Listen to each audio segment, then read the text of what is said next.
بسم الله الرحمن الرحيم نحمده ونصلي على رسوله الكريم أما بعد السلام عليكم ورحمة الله وبركاته. You should be able to see my screen and you should be able to hear me, inshallah ta'ala. So let's move on, let's carry on, inshallah ta'ala. In this lesson, we're going to be looking at the discussion around Amr and Ada. So Ada is tied to the concept of Amr, and basically it tells us, the Amr, that a command is necessary to deliver. And usually, when there's a command from Allah subhanahu wa ta'ala, you can categorize it, broadly speaking. So you can divide the duty into two parts, if you like. Okay, one is that you deliver the duty on time, which I'll talk about in a second, and you deliver the duty itself, or you deliver duty in a way of resemblance, which is called qada. Okay, we'll come across qada in the next lesson, but I just want to talk about ada in this lesson. And of course, when you do ada, delivery, it can be kamil. Kamil means perfect. It literally means perfect. Kamil. Or it can be qasir, which means deficient. Okay, and technically, which we'll see in a moment, kamil is both of these are to do with the quality.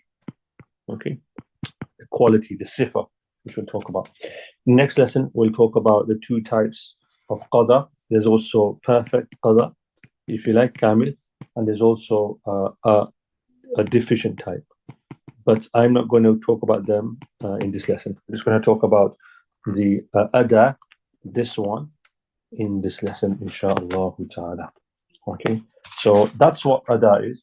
And basically, ada here means to deliver it exactly in a manner it is required from the one giving you the hukam, the one that's ordering you, the amir, we call him.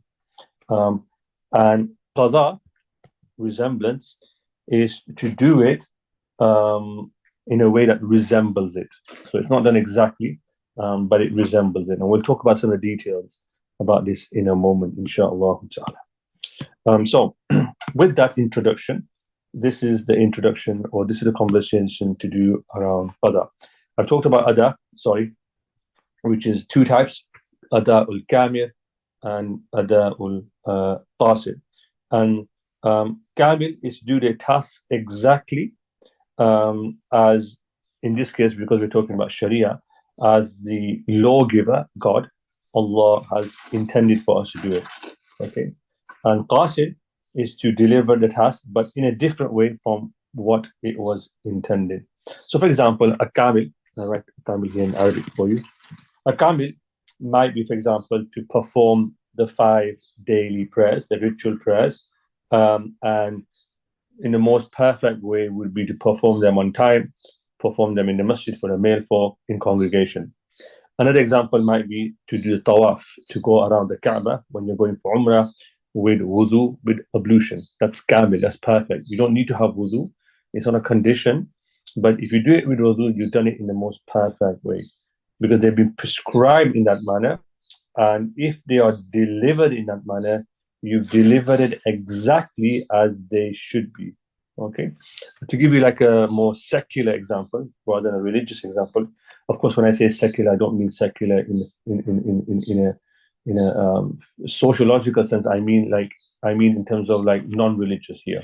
So, for example, if I was to move away from prayer and tawaf for a second, if you had a seller and he sold something to you, he would give you the item in the quality and in the specifications that you are expecting to get it. So if there's a sale transaction, it would be an ada kamil if you receive what you wanted, just as you agreed. You went on some website, you ordered something, and you got exactly what you wanted. It wasn't broken, it wasn't damaged, there wasn't anything missing in it. It was as it was. That's called ada kamil. You've delivered it. And I think that's a good way of thinking about Sharia, because there's an aspect of how God wants us to do things, and of course we should deliver our duty to God in the most perfect of manners. But there's also something very merciful in our Sharia, which is that there are times where we're not able to perfect our obedience to God, but Allah has left doors open wherein we may be able to do things, still deliver and fulfill the task, but not in a perfect manner for whatever reason or another. Okay, so this is very, very important. Or like, for example, someone, we'll talk about this example, but another example of the Ada'ul Kamil would be, say someone stole something and they returned it exactly the way it was taken. So it's when they return the item back, whether it was a car or something, if they returned it exactly as it was when they stole it, that's kind of like an Ada'ul Kamil, because you've given it back the way it was taken. We're not talking about the sin so far, we're just talking about the Ada of it. Okay, so once you've completed Ada'ul Kamil, especially when it comes to religious obligations or duties towards God, Huququllah in particular, what happens is you're no longer responsible. Now, this is just a bit of theology. We are all morally responsible. Okay, this is a word in Arabic that we have for it, mukallaf. Right, so we are all morally responsible. So if you're sane of mind, you're mature, etc., etc., if you fulfill these conditions, then certain obligations fall upon you. One of them, for example, is the performance of the 5 times daily prayer. If you perform those 5 times daily prayer, you have fulfilled your obligation. If you fast in the month of Ramadan when it's necessary for you, then you fulfill what's an obligation upon you. That's mukallaf. Okay, and you will, what we call it bil khuruj anil ahda, that you're no longer responsible for it.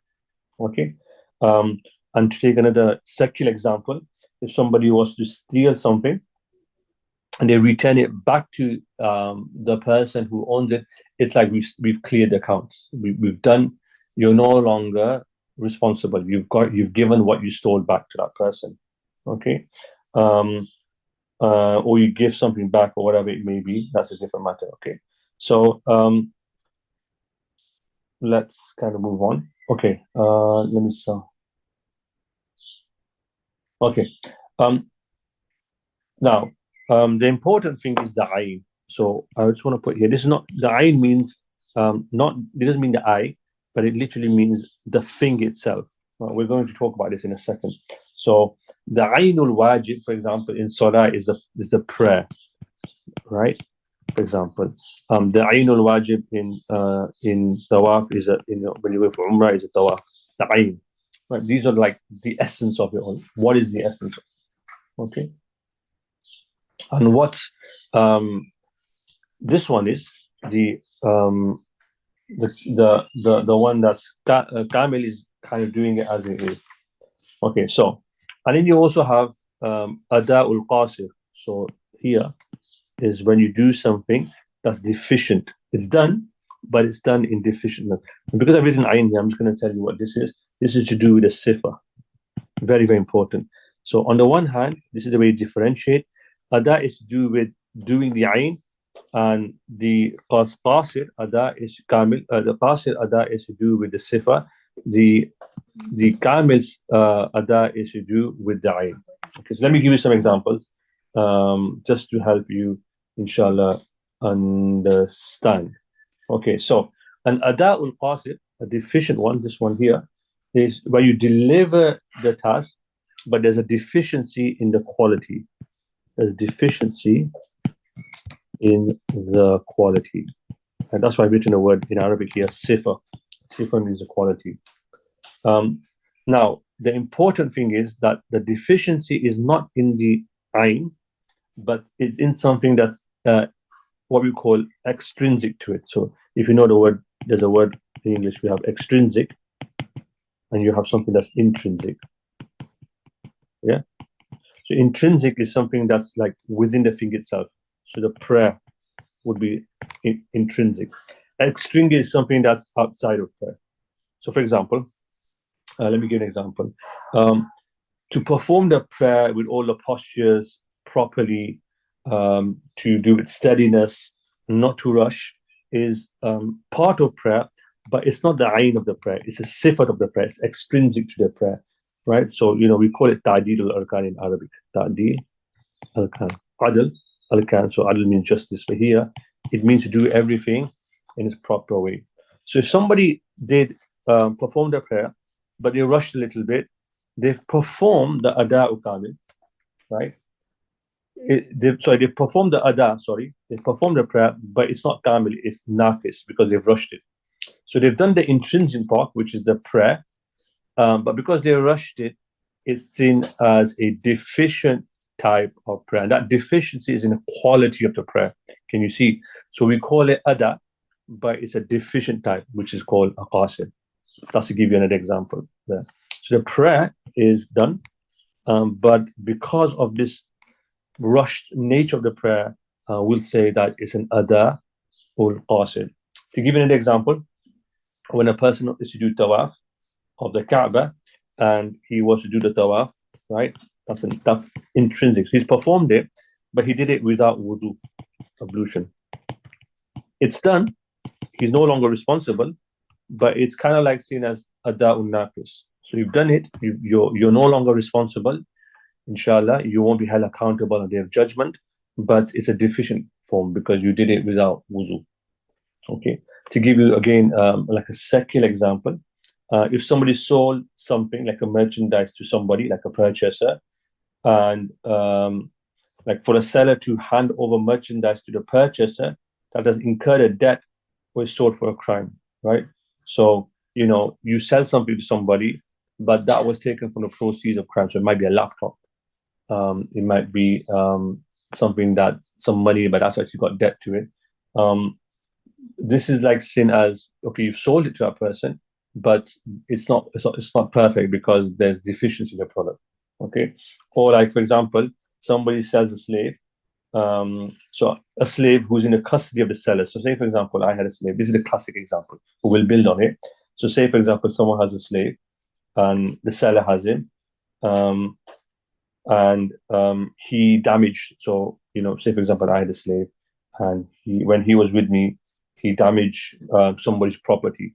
And a slave, and because I'm his master, I'm liable for the damage that the slave's done. Okay. And I've sold him on. Right. That means I've given you something that's deficient. It's got liability hanging over his head, if you like. Another example is if the slave, while he was in my custody, while he was with me, he committed a crime, right? He harmed somebody or he killed somebody, and then I sell him on. He's got a liability on his neck, right? He's got a deficiency in him, for example, right? So these extrinsic aspects to the slave. So you think about a slave, and then you think about, let me just draw a really poor design of a knife. Right? This is like he's killed someone. That's an extrinsic quality that's deficient. Okay. So there's a liability. So you deliver the item, the laptop, for example. So let me just use a more, that's my laptop there. Really poor design. Right, there's a laptop there, but the laptop has a fault in it somewhere. So you've delivered the product, but there's a liability, or like it was stolen. Let's use this one. It was stolen. So this quality of being stolen makes it a naqis ada, it's a deficient ada. Yeah. Let me give you a more interesting example. Somebody stole a slave, right? So somebody stole a slave, and then that same slave went on to kill someone, while the person who stole him. So say for example, I stole a slave, and while he was with me, I had him. He went out and killed someone. There's a liability on him now. Now, of course, the slave may be killed in retaliation for what he's done to someone, right? But what if I return the slave back to him? What if I return the slave back to him and say, look, I stole this item from you, and it's got this liability in head because he killed someone. What I've done is I've returned it back to him, but I've now done an ada or qasid, because the slave is now being returned back to the person I stole from with the extra liability of having done something bad. Can you see? Or my laptop, say for example, I stole a laptop from you, your laptop, and while the laptop was with me, I did something on the laptop or I damaged something on the laptop, and then afterwards I give it back to you. I've given back the ayn back to you, so I've given the laptop back to you, but I've given it back to you with a deficiency in its quality. So therefore, it's an ada, but it's an ada al-qasir. Of course, I need to then compensate you for the damage. That's a separate thing. So there's two separate things. One is to return the item, the ayn, and one is to obviously cover up for any of the damage that's caused. Okay, I'll give you one more really good example that I like. Again, you can think about this once you understand the principle. You can think about this in modern day transactions. So, for example, say somebody owes silver dirhams, and so someone owes money, dirhams, but the dirham that he returns back to the person is of a poor quality. So he gave you two really good quality dirhams, and you're paying him back, and you're paying him back with two dirhams, but they are of inferior quality. And when you give it back, the person who gave it to you, who let you borrow in the first place, they're not aware that there's some deficiency in it. Okay. Now, the reason this is important, the reason the idea of him not being aware, the lender not being aware that there's some deficiency in it, is to avoid a scenario where the lender was aware of the impurity and still accepted the repayment. There's a separate mas'ala for this. So there's two types of masail. One is that he doesn't know, the lender doesn't know, or one is the lender actually knows that there's some deficiency and he's happy to take it back. We'll talk about that in a second. Okay. In this case, if he takes it back, it'll be considered an ada kamil. All right. We'll talk about this in more detail. Right. So once you've understood that, new sketch. So one second. So once you've done that, there's some principles that will help us to navigate this. Once you understand the principles, my friends, in usul al-fiqh, it's very easy to do fiqh. It's very simple to do fiqh, and it becomes quite easy to do fiqh. So here's some rulings that might help you, inshallah ta'ala. Okay, so let me just get. Okay, so let's talk about ada'ul qasir a little bit, inshallah ta'ala. So deficiency or deficient. We'll just call it deficient at that point. Okay, now the ruling in ada'ul qasir is that if you can compensate for the deficiency with something similar, then it should be compensated for.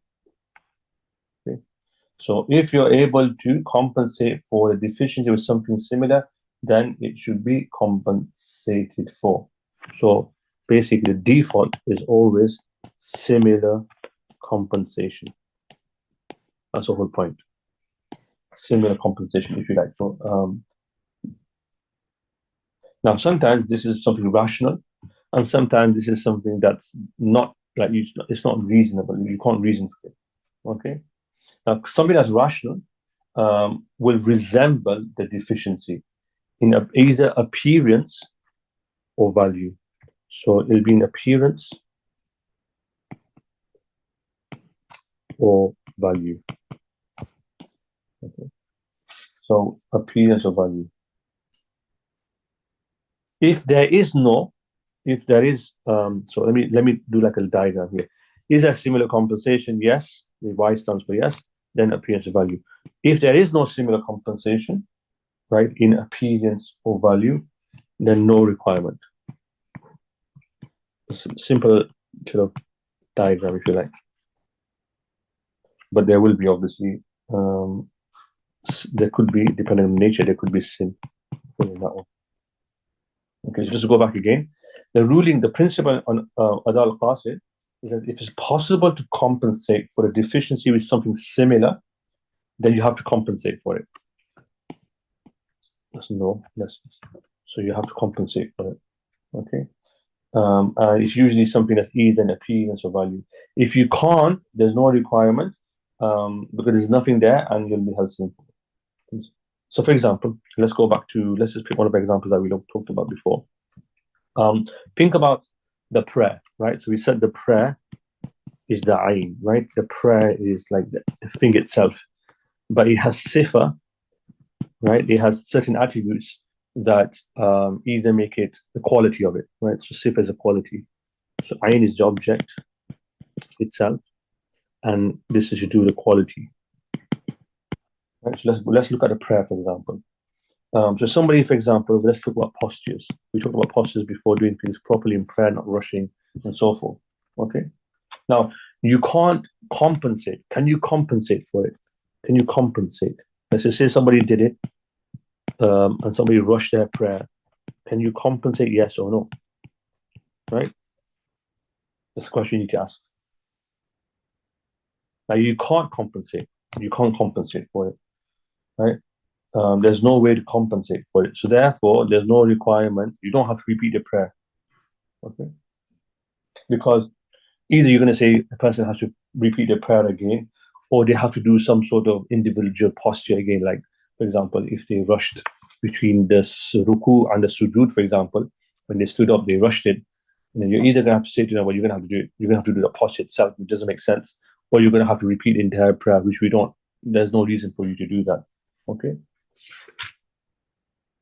And isolated postures are not part of prayer. The salah, the prayer is a combo.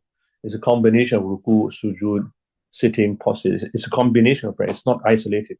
You can't say, well, if you just stand up for a few seconds, that will compensate. It doesn't work. Yeah. And if you were to say, well, repeat the whole prayer, yeah, you're kind of like saying a deficiency in delivery has affected the entire thing itself. So what we say is you've completed it, you've done ada, but it's a deficient time, so we call it ada ul-qasid. You can't invalidate a whole object, the ayn, because of a single quality of that task. And because here you can't compensate for it, there's nothing else you can do. Just maybe all you can say is next time you pray, be more careful. Okay, let me give you some more examples. Say, for example, so we had Eid recently, last week, Eid al-Adha, right? And as you know, we have the tashriq after prayers during those days. Say, for example, you miss certain prayers during those days. Say you missed the Dhuhr, when you had to, after the prayer, you say Allahu Akbar, la ilaha illallah Akbar, Allahu Akbar wa lillahi alhamd. This is called the takbirat al-tashriq, right? The glorification of days of tashriq. Now say, for some reason that you missed the Dhuhr prayer in those days, right? Do you then need to repeat the prayer? What do you do? Or do you need to then pray the takbir tashriq when you do qada of it? So say, for example, I'm going to pray my Dhuhr, for example, now that I missed in those days. When I pray that prayer, do I need to do takbir tashriq at the end of it? That's the question. Okay. And the ulama say there is no requirement or evidence that you have to make it up on other days. Okay. Yes, if you were to perform those prayers, the qada of it during the days of tashriq, right, and in congregation, then you will do it aloud. So it's specifically for those days, and it has to happen in those days. So, for example, say you miss a Dhuhr during the day of Eid, for example, right, and you're praying it with a few friends afterwards, you could do it then, no problem. But say like the days of Eid have gone, Ayyam al-Tashriq has gone, then there's no need for it because that window has gone. Yeah. So this is telling you that you can only do it if there's some reason for you to be able to do it. Okay. Because you can't make up a deficiency here. Okay. And this is a sin that will be acquired. It's kind of like there's a burden there because a person has shown neglect. You have to be really, really careful. So I've given you two examples. Let me give you a more relatable example in some ways. What if that deficiency can be made up, right? So another example to highlight the point is that if a deficiency can be made up, you'll make it up, right? But if it's not possible and there's nothing further that can be done, is if you miss recitation of Surah Al-Fatiha or Qunut or Tashahhud in Salah or the Takbirat al-Eid, right?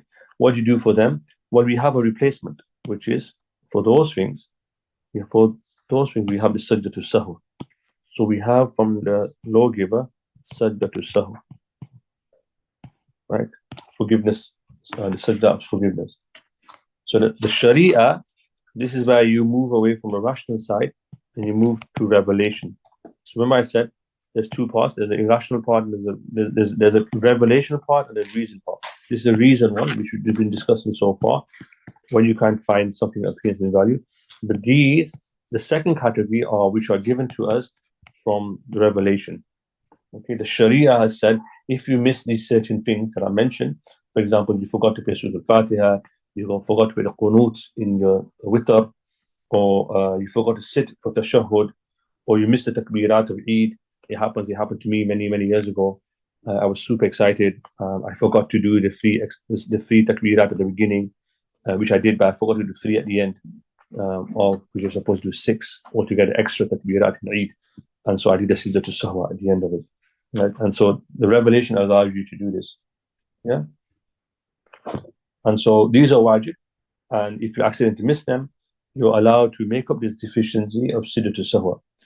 So, an example, if you went to do tawaf ziyarah when you finished, or when you're in the haram, and you did it without ablution, there's a deficiency because you're supposed to do it with wuzu. The tawaf ziyarah is meant to be doing wuzu, but you can atone for that because revelation has given you the ability to sacrifice an animal, like a goat or something. So the Sharia has likened the wajib components of Hajj to sacrifice, and so the Sharia allows this. So there are certain things that reason will tell you, and there are certain things that are just told to us through revelation. Right. So this principle that I've been elaborating upon gives rise to a number of interesting scenarios, which I'm just going to briefly explain, inshallah. So let me. Okay. Bismillah. Okay, so the principle of making up a deficiency, if it's possible, gives rise to some cases. So, for example, say you return impure coins to a lender, and the coins were to be destroyed while in the possession lender, there will be nothing further necessary upon the indebted. Right, so we talked about this before. That you took some coins, and you lent it back to him. You give him inferior quality coins, and then once you got it back, something happens to them. There's nothing upon you because you've done the ada, you've given it back, right? This is you're probably thinking, why? Well, you lent him good coins, and he's giving you back inferior coins. There's a deficiency in the sifa. Can you see? Because I've been telling you that qasir is to do with a deficiency in the sifa, the attribute of the object. So according to Imam Abu Hanifa, in these sort of things, there's no Imam Abu Hanifa has a position that there's no alternative or substitute when it comes into quality of products. So not a prayer, but we're talking about everyday things. There's no quality of products. He's given it back to you. What's the problem? Yeah. There's no substitute in appearance because quality is a feature and a characteristic, and it is not something that exists in of itself. This is like a bit to do with ontology, which is this idea. I'll just go on a slight tangent just to help you. Is that, for example, red. So I always say to my daughters, does red exist? And they say, yeah, Dad, red exists. I'm like, where does it exist? And they say, oh, there's a red car, there's a red flower. But when you say red doesn't exist in of itself. It's an accident. From a logical perspective, it's an accident. Red exists in objects. Yeah. So you have red, you have flower. You have red, then you have car. Basically, it exists in physical objects. So Imam Abu Hanifa says that these quality and products in of themselves have no existence. They don't have any wujud. If you've been following me on YouTube and some of the social media content that I try to push out, and hopefully inshallah on our academy, Hujjah Academy, which we've launched a few months ago, we're going to be doing some courses on logic, inshallah. You're happy to join that. You're more than welcome to join that. And they'll help you to reason. So Abu Hanifa says these things don't have any intrinsic values. If you give someone back 2 coins, say, coins, and they're inferior, it's a sifa. It's an attribute. And we don't really concern ourselves with that. You've given the coins back, you've given the ayn back, and you've done the adab. Yeah. and there's no symbolic qualities to substitute for it, right? And then he also has a hadith of the Prophet. So this is the beauty of our great ulama, that they reasoned and they had these ways of understanding things, and it was in perfect congruity, conformity with the hadith of the Prophet. So there's a hadith of the Prophet said that the pure and the impure are equal. So the ulama have taken this. جيدها ورديئها سواء. So the Prophet ﷺ telling us in this, people say, oh, Islam is not rational. It is, right? The people who tell you that, that are part of Islam, that are perfect, reasonable. And people who say that it isn't, don't know what they're talking about. And the Prophet ﷺ said that, when it comes to coins, جيدها ورديئها سواء, is good quality and poor, impure quality are equal. We don't take consideration of quality in these products. We just, has it been returned? It's been returned. Okay, that's important. So I just wanted to point this out. It's a slight tangent, but it's important. It goes back to what I was saying before. Let's look at an interesting example, and just to flesh out, if you like, some of the debates here. So let me take a new page because I like to just. Okay, so let's take an example. Somebody stole something. Say they stole a slave. Let's just do an example. Person A, person B stole. So this is a slave. Okay. Person A.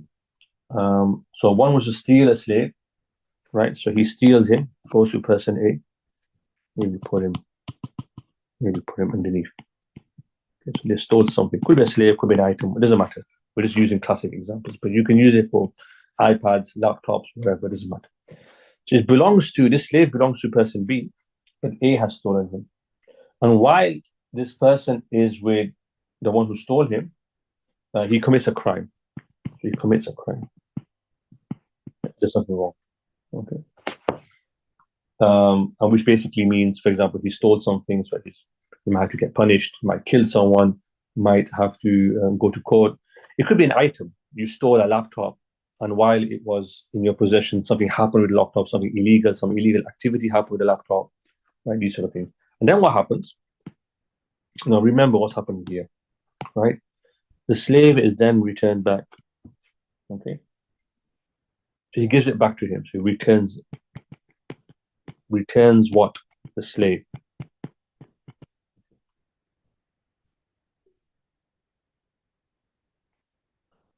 So the ruling, there's two things going here. He's returned the item, the ayn, right? Remember what we said, the ayn has been returned back to him.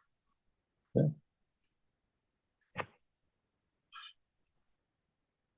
That he's returned the item. It's a separate conversation, which we'll come to about the crime. So there's a crime element, which we need to talk about. But that's an attribute, remember. We're talking about attributes, sifa here. Okay, that's a separate thing. But he's returned the item back to him. Yes, he's returned it back to him in a deficient state. Okay. Take another example. Say A and B person. He sold something to him, an item. I'll just put item here. A slave. Let's stick to a slave example. Not stolen it. He sold it to him. So make it clear. So while the slave or the item was on its way to the seller, from the seller to the buyer, so he sold it to him. While he was sending it back to him, he committed a crime. So in transit, crime in transit. Something happened in transit. Yeah. Again, something went wrong. The laptop got damaged. You did something dodgy on the laptop before you gave it back. Yeah. What would happen is the buyer would still have. So in this case, the buyer. So seller. Let's stick with this one, for example. The buyer would still have to pay for the transaction. Yeah. Both of these cases will be because what was required was delivery in the form of the very slave that you served or bought. So you were supposed to give it back the way you took it. You were supposed to return the item as it was given to you when you bought it. You were supposed to return the slave when you stole him as you took it. Yeah. So the person who stole the item, he is responsible for the cost of transport, getting it back to him. So if he's returning, he's responsible for it. You're responsible. You got to give it back. You're responsible for whatever's required. Yeah. But he's returned the item. But if the slave has a deficiency now, he's killed someone, he's guilty of qisas, or a seller, when he's getting the item back from the buyer, there's some damage in it, right? They will also have to pay for the cost.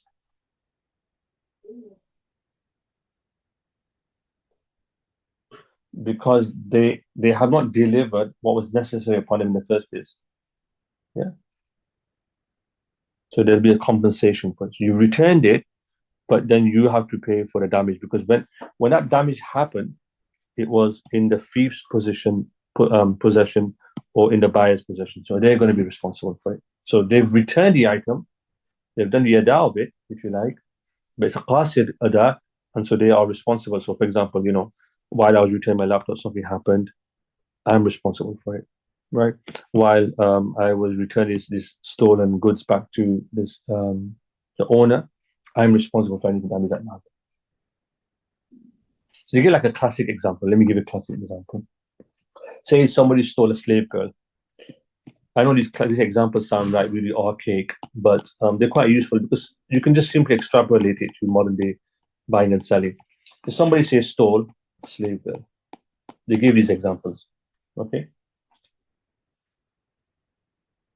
So if somebody stole a slave girl and they returned it, and when they returned it, she was pregnant.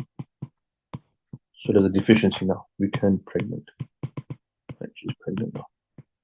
She's not in the state that he stole her. Okay. And then she gives birth while she's with her owner, of course. So the one who stole it will be liable, and he'll need to compensate for this. Yeah? Let me just explain that again. I've missed something important now. Say someone stole a slave girl, right? And then he returns her pregnant, and then what happens? She dies while giving birth. Dies while giving birth. While giving. Oh. Who's responsible is the question. So I'm going to go back on this. So if somebody steals a slave girl, they return it back to the owner, and she's pregnant, and she gives birth, and she dies while she's back in the custody of the owner. The one who stole her will be liable, and he'll need to pay for it because he's not given her back in the condition that he stole her. He made her pregnant. She became pregnant because the cause of the death was the birth, and that was caused by pregnancy, which happened in the custody of the one who stole her. So it's like cause and effect. Cause and effect. Who was the real cause of it? The real cause of it was the thief. Makes sense as well. Because he's not returned. He's returned the ayn. He's returned the item back to her, to him, but he's returned it in a deficient way, and so he must pay the cost. He's not getting back what was stolen from him. So you can think about modern day examples.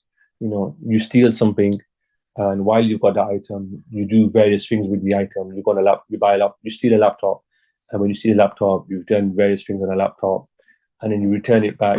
Okay, you return a laptop back, but because you've been doing silly things on the laptop, it causes it to crash or catch fire or something. You're responsible because the cause of the fire was your actions. So you have to pay for it because you haven't given back the laptop in the good condition that you stole it in. It's been given back in a deficient condition. Do you see how this makes sense? Okay.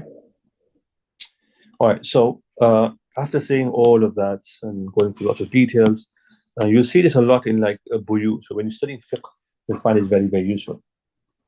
Now, the default always, as you can imagine, is ada.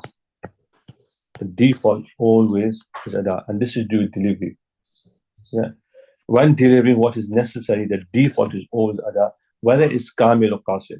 So whether it's done in, you have to, the default is always, we'll always go for kamil.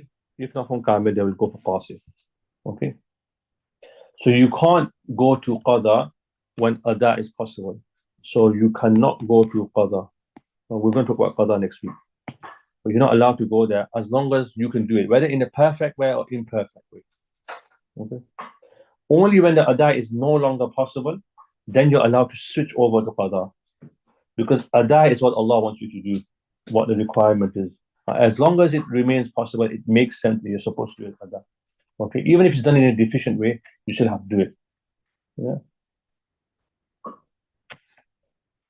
So yeah, that makes sense.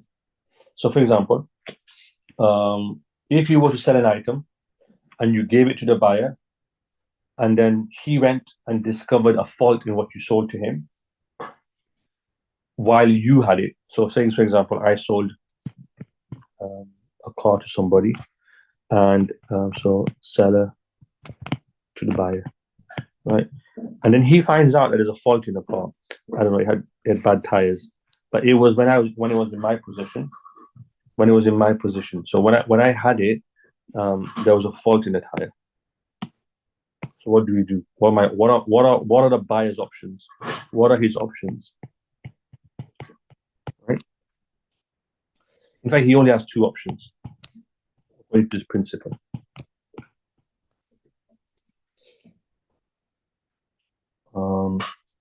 He can validate it. Yeah, look, I'm happy to have the car with a dodgy tire. And you keep it, validate and keep.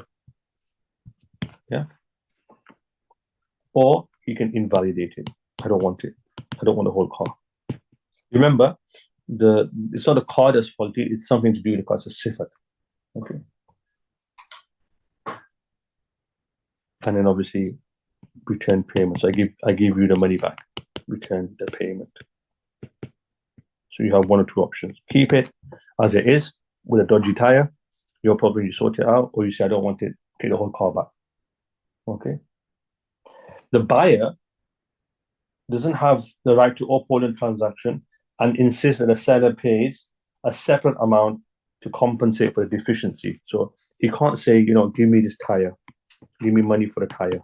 I'll keep the car, give me the money for the tire because you gave me a car with a dodgy tire, for example. This goes back to the principle is that when the seller handed over a deficient item, he gave it as ada al-qasir. He gave the ayn to him, but there was deficiency in the car, which was the sifa. So remember, the ayn is fine. The sifa was the problem. There was something wrong with the sifa, which is that tire. Okay. And because the delivery was deficient, ada al-qasir, the purchaser has a right to refuse it. And because the delivery was delivered, the seller has fulfilled what was necessary. He's given to him what was necessary. And so the buyer has the option of validating the transaction. It doesn't leave a third option in the context of original transaction. So the third option of compensating for deficiency is not permitted, because remember the default is as long as you can do ada, you can fulfill it, you go for qasir or you go for kamil. You take it, you give it back, right? Or you take it as a qasir. Keep or return. So this is how it works. I hope that makes sense. You can repeat if somebody asks any questions, but that's important.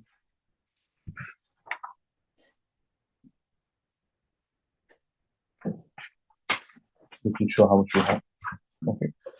So that's very, very important for you, my friends, to be aware of. So you always go for the default, which is ada, whether it's qasir or kamil. Qasir or kamil. Okay. Only when you can't do ada, you're allowed to go to the alternative, which is the qada, which we'll talk about next week.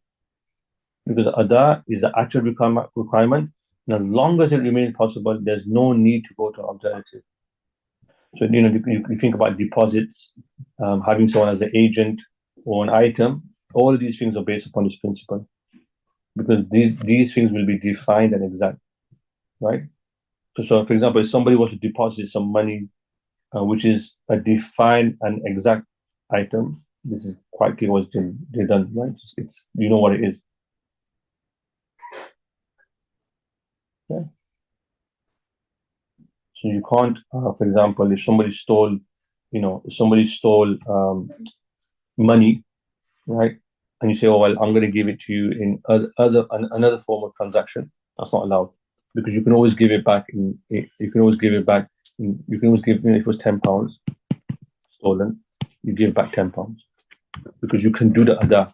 There's no need to do any other way. You can't use the alternative. As long as the ada always remains, you always fulfill that. Okay. And this example here is the same thing.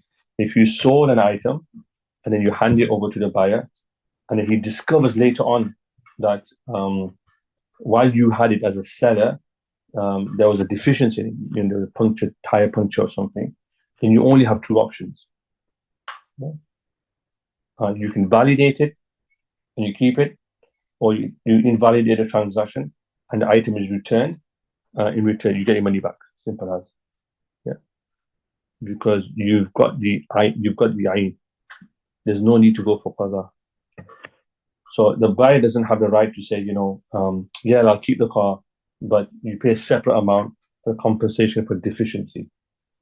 Because the seller handed over the deficient item, and when he handed it over, it was an ada'ul qasim. So he's done the ada of it. He's given the ayn to him. The delivery was deficient, and the purchaser has the right to refuse it. He says, I don't want it. And because the delivery was delivered, the seller has fulfilled what was necessary. And so the buyer has the option of validating the transaction. This is important. And there's other discussions. What if you stole something, and when it was in your possession, it completely changed from what it was? We'll talk about that next week before we move on to qada. So, for example, I said in one of the previous slides that it has to be something that you can replace. Right? So if it's £10 stolen, you have to give back £10. What if you stole something? Say you stole, I don't know, say you stole, let's say a piece of metal or something. It changes to something else. What do you do then? And that's the next question. So how do we square that circle, if you like? So we'll talk about that next week, inshallah, before we move on to qada. We'll stop there, inshallah ta'ala, and we'll continue next week. I hope you find that useful. As always, if you have any questions, you can reach out. And we'll stop there. Subhanallah. Bihamdihi, subhanaka Allahumma. Bihamdika nashhadu an la ilaha illa anta nastaghfiruka wa natubu ilayk.